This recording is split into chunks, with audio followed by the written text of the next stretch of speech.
ఓం శ్రీమన్మహాగణాధిపతయే నమో నమః. శ్రీమహాసరస్వత్యే నమః. శ్రీగురుభ్యో నమః. హరి ఓం. గణానాం త్వా గణపతిగం హవామహే కవిం కవీనాముపమశ్రవస్తమం జ్యేష్ఠరాజం బ్రహ్మణాం బ్రహ్మణస్పత ఆనశృణ్వన్నోతభిశ్చేదసాదనం ప్రణో దేవీ సరస్వతీ వాజేభిర్వాజనీవతి ధీనామవిత్రయావతు. శ్రీమహాగణాధిపతయే నమః. మహాసరస్వత్యే నమః. శ్రీగురుభ్యో నమః. హరి ఓం. గురవే సర్వలోకానాం భిషజే భవరోగిణాం నిధయే సర్వవిద్యానాం దక్షిణామూర్తయే నమః. వాగర్ధావివ సంపృక్తౌ వాగర్ధ ప్రతివర్తయే జగతః పితరం వందే పార్వతీ పరమేశ్వరో. సదాశివసమారంభాం శ్రీకంఠాచార్యమధ్యమాం అస్మదాచార్యపర్యంతాం వందే గురుపరంపరాం. ఓం నమో దేవ్యై మహాదేవ్యై శివాయై సతతం నమః. నమః ప్రగత్యై భద్రాయై నియతాం ప్రణతాస్మతాం. అందరికీ కూడా నమస్కారం. నా పేరు ఫణిశర్మ రామేశ్వరపు శ్రీ గాయత్రి జ్యోతిష్యాలయం. ఈ రోజున మనము రాశి ఫలితాలలో శ్రీ క్రోధినామ సంవత్సర రాశి ఫలితాలలో భాగంగా మేషరాశి గురించినటువంటి ఫలితాలు ఈరోజు మనము విపులంగా చర్చించుకుందాము. అలాగే ఎవరైనా మన యొక్క ఛానల్ని సబ్స్క్రైబ్ చేయకపోతే మా ఛానల్ని సబ్స్క్రైబ్ చేయండి, లైక్ చేయండి, అలాగే షేర్ చేయండి. ధర్మాన్ని రక్షిస్తూ ఉండండి.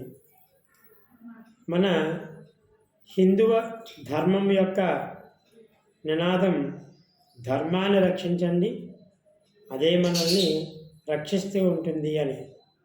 ధర్మో రక్షతి రక్షితః అని చెప్పి, అంటే ధర్మాన్ని రక్షించాలంటే ఎలాగండి అంటే కనుక మనము పెద్ద పెద్ద యుద్ధాలు చేయక్కర్లేదు, పెద్ద పెద్ద త్యాగాలు కూడా చేయక్కర్లేదు. కానీ మన హైందవ ధర్మంలో ఉండేటటువంటి విశేషాలని మనం స్వయంగా మన కుటుంబ సభ్యులు ఆచరిస్తూ, అలాగే మన తర్వాత జనరేషన్ మన పిల్లలకు కూడా ఆచరింపజేస్తే సరిపోతుంది.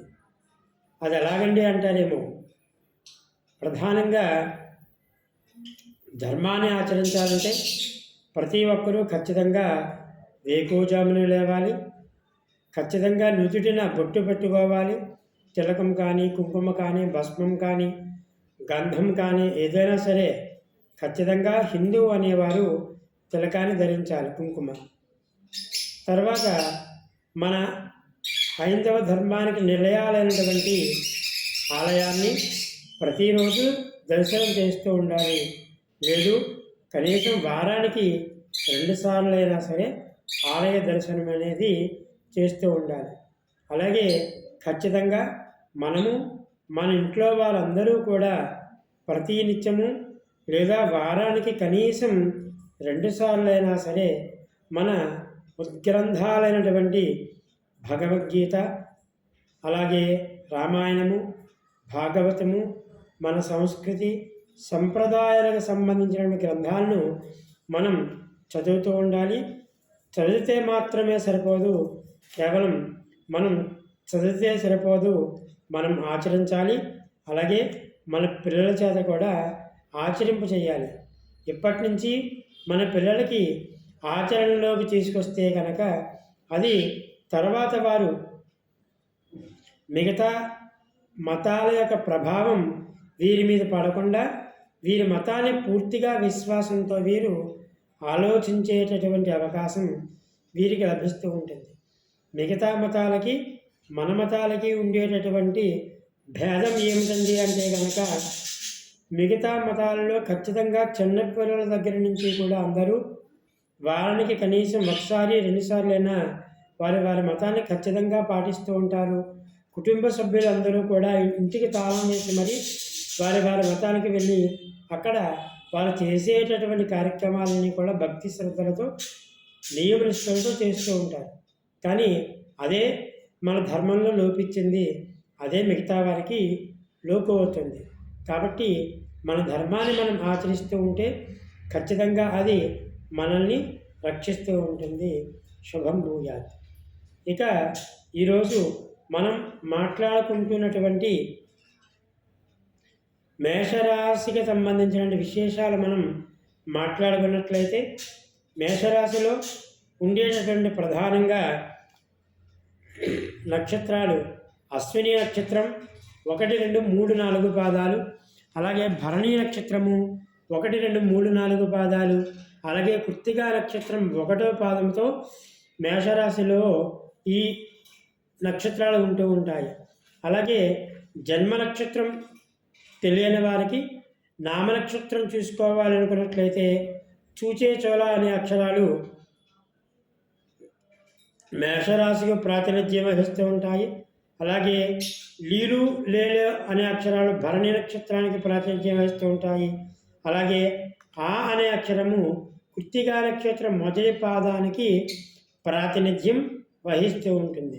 కాబట్టి ఈ విధంగా కూడా ఈ మేషరాశిలో జన్మ నక్షత్రం తెలియకపోతే నామనక్షత్రాన్ని బట్టి చూసుకునేటటువంటి అవకాశం కూడా ఈ విధంగా ఉంటూ ఉంటుంది. ఇక ఈ మేషరాశి విషయానికి ఫలితాలు మనం మాట్లాడుకున్నట్లయితే, ప్రథమంగా వీరికి ఆదాయం 8, వ్యయం 14. ఆదాయం కన్నా వ్యయం దాదాపుగా సగం ఎక్కువగా ఉంది, ఖర్చు ఎక్కువగా ఉంది. కాబట్టి వీరు కొంచెం దుబారా అనేది తగ్గించుకోవాల్సినటువంటి అవసరం కనిపిస్తూ ఉంది. ఇక రాజపూజ్యము అవమానం గురించి మాట్లాడుకున్నట్లయితే, రాజపూజ్యం 4, అవమానం 3గా గోచరిస్తూ ఉంది ఈ సంవత్సరం వీరికి. కాబట్టి సంఘంలో పేరు ప్రఖ్యాతులు, గౌరవము, మర్యాదలు లాంటివి కాస్త ఎక్కువగానే ఉండేటటువంటి అవకాశం వీరికి ఈ మేషరాశి వారికి కనిపిస్తూ ఉంది.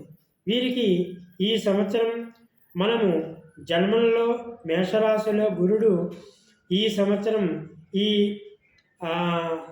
మేషరాశిలో ఉండడం మూలకంగా ఈ మేషరాశిలో గురుడు తర్వాత వృషభ రాశిలోకి మారుతూ ఉన్నాడు. కాబట్టి ద్వితీయంలో గురుడు వీరికి ఏ విధంగా చూసినప్పటికీ కూడా ఎక్కువగా ధనాన్ని సమకూరుస్తూ ఉంటాడు, గౌరవ మర్యాదలు అనేవి వీరికి సమకూరుస్తూ ఉంటాడు గురుడు. ఇక స్థిరమైనటువంటి శని ఈ రాశి వారికి లాభస్థానంలో 11వ స్థానంలో ఉన్నాడు. కాబట్టి వీరికి శని యొక్క ప్రభావ మూలకంగా ఎక్కువ ఆశించినటువంటి లాభాలన్నీ కూడా వీరికి ఈ సంవత్సరం కలుగుతూ ఉంటాయి. వీరికి ప్రధానంగా ఉన్నటువంటి ఇంకొక ఏమిటి అంటే కనుక, రాహుకేతువుల యొక్క సంచారము. రాహు 12వ స్థానం వ్యయస్థానంలో రాహు మూలకంగా వీరికి ఖర్చు ఎక్కువ అనేది కనిపిస్తూ ఉంది. ఇక ఉద్యోగస్తులకు ఈ సంవత్సరం బదిలీలు అనేవి కనిపించేటటువంటి అవకాశం ఉంది. అలాగే ఒక స్థిరత్వం లేకుండా ఉండేటటువంటి అవకాశం కూడా ఎక్కువగా కనిపిస్తూ ఉంది రాహు యొక్క ప్రభావం మూలకంగా. అదేవిధంగా వీరికి దూర ప్రయాణాలు చేసేటువంటి అవకాశం కూడా ఉంది. ఇక మేషరాశి వారికి విదేశీ ప్రయాణం చేయాలనుకునేవారు ఈ సంవత్సరం మీ ప్రయత్నాన్ని కనుక కొనసాగిస్తే అది ఖచ్చితంగా సక్సెస్ఫుల్ అయ్యే అవకాశం ఉంది ఈ సంవత్సరం. ఇక వీరికి సంవత్సరం అంతా కూడా 6వ స్థానంలో కేతు యొక్క ప్రభావం వీరికి గోచరిస్తూ ఉంది. కాబట్టి ఈ సంవత్సరం ఈ విధమైనటువంటి గ్రహస్థితిని ఆధారంగా చేసుకుని పురుషాదులకు భాగ్య వ్యయాదుడు ధనస్థానంలోను, శని 11వ స్థానంలో బలీయంగా ఉండడం మూలకంగా, రాహుకేతువులు వ్యయస్థానంలో ఉండడం మూలకంగా, షష్ఠవ స్థానంలో కేతు ఉండడం మూలకంగా అన్ని విధాలుగా కూడా ఏ రకమైన జీవితాన్ని చేసిన వారికైనా కానీ వీరికి ధన ఆదాయం వీరికి బాగా ఉంటూ ఉంటుంది. అలాగే తమ అమూల్యమైనటువంటి కార్యక్రమాల వల్ల విజయము, వ్యవహారంలో నిపుణత, ఆలోచన చేసేటటువంటి శక్తి వీరికి ఎక్కువగా ఉంటుంది. అలాగే శక్తి మూలకంగా అనర్థాలు వస్తూ ఉంటాయి. సంవత్సర ప్రారంభంలో జరిగినటువంటి వ్యవహారాలు అన్ని పరిష్కారాలకు వస్తూ ఉంటాయి. అలాగే మొదటి నెల కొంత అసంతృప్తిగా ఉన్న హోదా, గౌరవము గల వ్యక్తులు పరిచయం వల్ల వీరికి గృహంలో జీవిత ఆనందము కూడా వీరికి మంచి ప్రోత్సాహంగా ఉంటూ ఉంటుంది ఈ మేషరాశి వారికి. ఇక ఏదో విధంగా ధనం చేతికి అందుతూ ఉంటుంది. ఎటువంటి లోటుపాట్లు కూడా కలగకుండా ఉంటాయి. ఎంత ఆదాయం వచ్చినా కానీ ఖర్చు మాత్రం వీరికి ఎక్కువగా మంచినీళ్ళలాగే ఈ సంవత్సరం వీరికి ఖర్చు ఎక్కువగా ఉందని చెప్పవచ్చు. చేతిలో కూడా సొమ్ము నిలవదు. అప్పులు చేయవలసి వచ్చేటువంటి అవకాశం వీరికి కనిపిస్తూ ఉంటుంది. తీర్థయాత్ర చేస్తూ ఉంటారు. తర్వాత ఆప్తబంధువులు, మిత్రులు యొక్క మరణం కొంత వీరికి బాధను కలిగించేటువంటి అవకాశం ఈ సంవత్సరం వీరికి గోచరిస్తూ ఉంటుంది. గతంలో ఉన్నటువంటి ఆరోగ్య పరిస్థితి తగ్గుతూ ఉంటుంది. ఆరోగ్యం మెరుగుపడుతూ ఉంటుంది. కాబట్టి సుఖమైనటువంటి ఆనందకరమైన జీవితం వీరికి ఈ సంవత్సరం అనుభవిస్తూ ఉంటారు.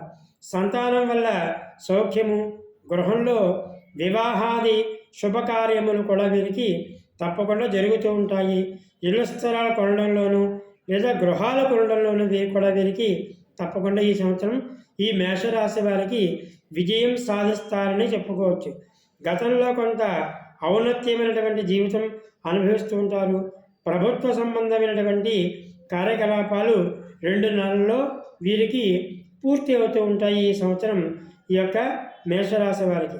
ఇక ఈ సంవత్సరం ఉద్యోగస్తులకు శని బలం వలన ప్రమోషన్తో కూడినటువంటి బదిలీలు జరుగుతూ ఉంటాయి. కోరుకున్న చోట్లకి బదిలీ జరుగుతూ ఉంటుంది. కుటుంబంతో కలిసి ఉంటారు. ఆర్థికంగా నిలదొక్కునేటటువంటి అవకాశం ఈ సంవత్సరం వీరికి కనిపిస్తూ ఉంటుంది. కానీ ఆదాయం కన్నా ఖర్చు ఎక్కువగా ఉండడం మూలకంగా వీరికి పనిష్మెంట్ వారికి పర్మనెంట్ అవుతూ ఉంటుంది. ఐటీ ఉద్యోగులకు అధికమైన జీతంతో మరొక కంపెనీలోకి మారుతూ ఉంటారు.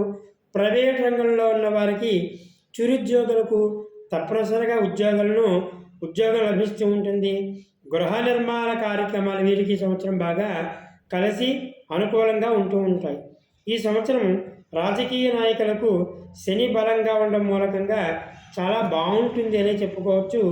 ఈ సంవత్సరం ఎన్నికల్లో పోటీ చేసేట్లయితే వీరికి విజయం పొందుతారని చెప్పుకోవచ్చు. మేషరాశి వారు ప్రజల్లోనూ అధిష్టానం వర్గంలోనూ కూడా మంచి పేరు ఉంటూ ఉంటుంది. ఖచ్చితంగా ఏదో ఒక పదవి పొంది అధికారం అనుభవిస్తూ ఉంటారు. ఆర్థికంగా మాత్రము కొన్ని సమస్యలు అనేవి కనిపిస్తూ ఉన్నాయి ఈ సంవత్సరం మేషరాశి వారికి. తర్వాత ఈ సంవత్సరం మేషరాశి వారికి కళాకారులకు గురుబలం బాగుంది. ప్రజలలో కూడా మంచి పేరు ప్రఖ్యాతులు గుర్తింపు తెచ్చుకుంటూ ఉంటారు. టీవీ సినిమా రంగాల్లో ఉన్న వారికి మంచి పేరు వస్తూ ఉంటుంది. టెక్నీషియన్ కూడా అవకాశం వస్తూ ఉంటుంది. జీవితంలో స్థిరపడగలరు. ఆదాయం బాగుంటుంది. ఈ సంవత్సరం వ్యాపారులకు అనుకూలమైనటువంటి సమయం ఉండును. ఆశించిన లాభాలు వీరికి పొందుతూ ఉంటారు. నిర్మాణ రంగంలో ఉన్న వారికి వీరికి బాగా ఉంటుంది. కిరాణా హోటల్స్ రంగంలో ఉన్న వారికి, చిరు వ్యాపారస్తులకు మంచి స్థితి ఈ సంవత్సరం కలుగుతూ ఉంటుంది. ఈ సంవత్సరం విద్యార్థులకు గురుబలం బాగుంది. చదువుపై శ్రద్ధ పెరుగుతూ ఉంటుంది. ఇక ఇతర వ్యాపకాలేమీ కూడా ఈ సంవత్సరం వీరికి ఉండవు. కాబట్టి ఏ రకంగా చూసినప్పటికీ కూడా ఈ మేషరాశి వారికి ఈ సంవత్సరం అంతా కూడా బాగుంటుంది అని చెప్పుకోవచ్చు. కాకపోతే కొంచెం ఖర్చు ఎక్కువ అని విషయాన్ని వీరు గుర్తుపెట్టుకొని మనసులుకుంటే కనుక ఈ సంవత్సరం మంచి ఫలితాలు వీరికి కలుగుతూ ఉంటాయి. వీరికి ద్వితీయాది గురుడు వల్ల ఆదాయం లోటు ఉండదు. వ్యయరాహు వలన ఉద్యోగస్తులకు స్థానచలనము, నూతన సమస్యలు కూడా వీరికి ఎక్కువగా వస్తూ ఉండేటువంటి అవకాశం ఈ సంవత్సరం మేషరాశి వారికి ఉంటూ ఉంటుంది. సంఘంలో మంచి గౌరవ మర్యాదలు అనేవి వీరికి ఈ సంవత్సరం కలుగుతూ ఉంటుంది. కాబట్టి ఏ రకంగా చూసినా మేషరాశి వారికి ఈ సంవత్సరం అంతా కూడా బాగుంటుంది అనే విషయాన్ని మనం ఖచ్చితంగా చెప్పుకోవాల్సిన అవసరం ఉంది. కాబట్టి ఇంకా ఎవరైనా మన ఛానల్ని సబ్స్క్రైబ్ చేసుకోకపోతే సబ్స్క్రైబ్ చేయండి, లైక్ చేయండి, మీ ఫ్యామిలీ మెంబర్స్కి అలాగే కుటుంబ సభ్యులకి స్నేహితులకి అందరికీ కూడా షేర్ చేయండి. శుభం భవతు, సర్వే జనాః శుభం భవతు. జై శ్రీరామ్.